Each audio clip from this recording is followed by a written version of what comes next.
నాకు నోటీస్ ఇచ్చిన తర్వాత నేను పోలీస్ స్టేషన్ రాకపోతే మీరు నన్ను అరెస్ట్ చేయండి. అసలు నోటీస్ ఇవ్వకుండా ఏది ఇవ్వకుండా తీసుకొచ్చి డోర్లు పగలగొట్టడం ఏంది, తీసుకురావడం ఏంది, తీసుకుపోవడం ఏంది, ఈ విధంగా నేను అడుగుతా ఉన్నాను.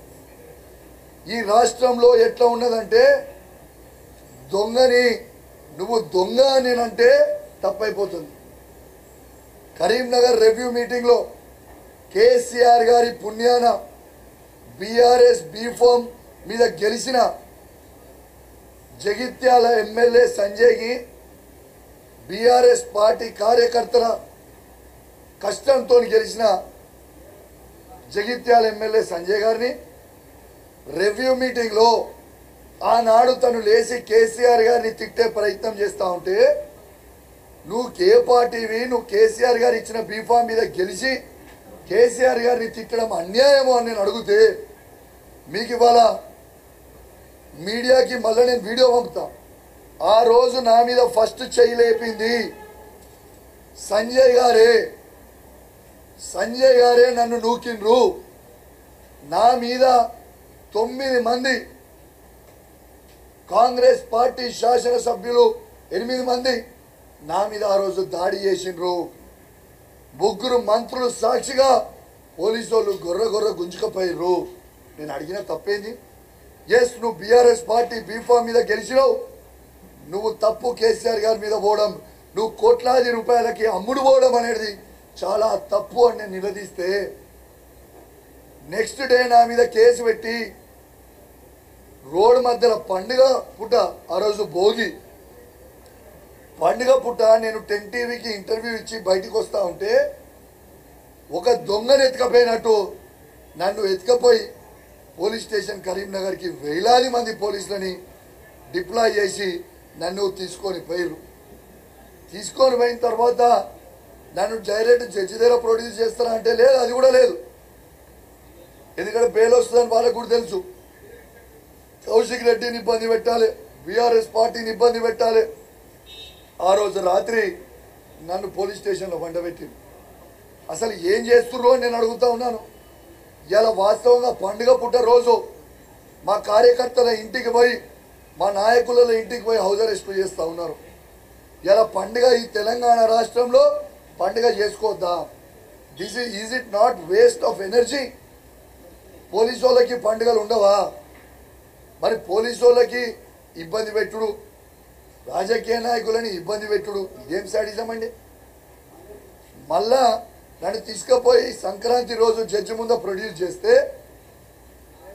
బెయిల్ ఇచ్చి పంపిర్రు. మీ చెంప చెడాలన్నదా? ఇయనన్నా మారరా మీరు?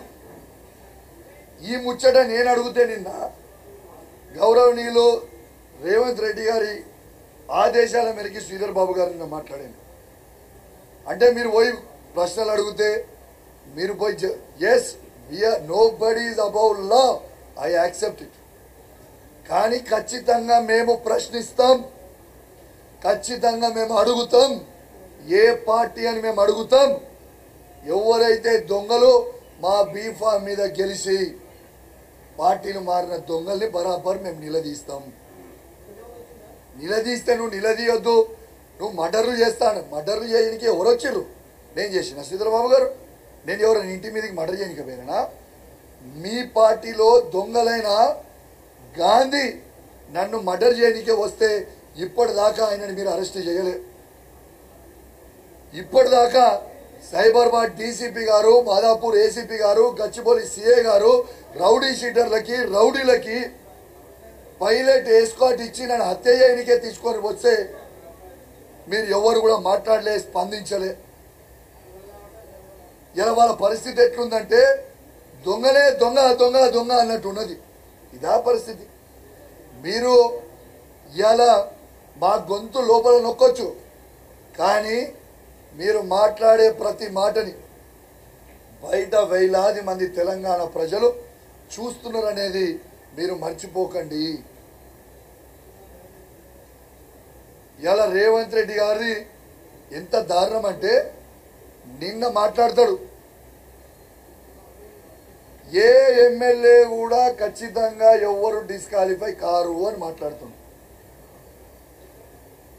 రేవంత్ రెడ్డి గారి మీద ఖచ్చితంగా ఏప్రిల్ 2వ తారీఖున నేనే పిటిషనర్ని, నాతో పాటు ఇంకో దాంట్లో కేటీఆర్ గారు, నేను వివేకానంద గారు ఒక దాంట్లో, ఇంకో దాంట్లో కేటీఆర్ గారు, ఇతర శాసనసభ్యులు మా పార్టీలో ఉన్నవాళ్ళు పిటిషన్ ఫైల్ చేసినాం.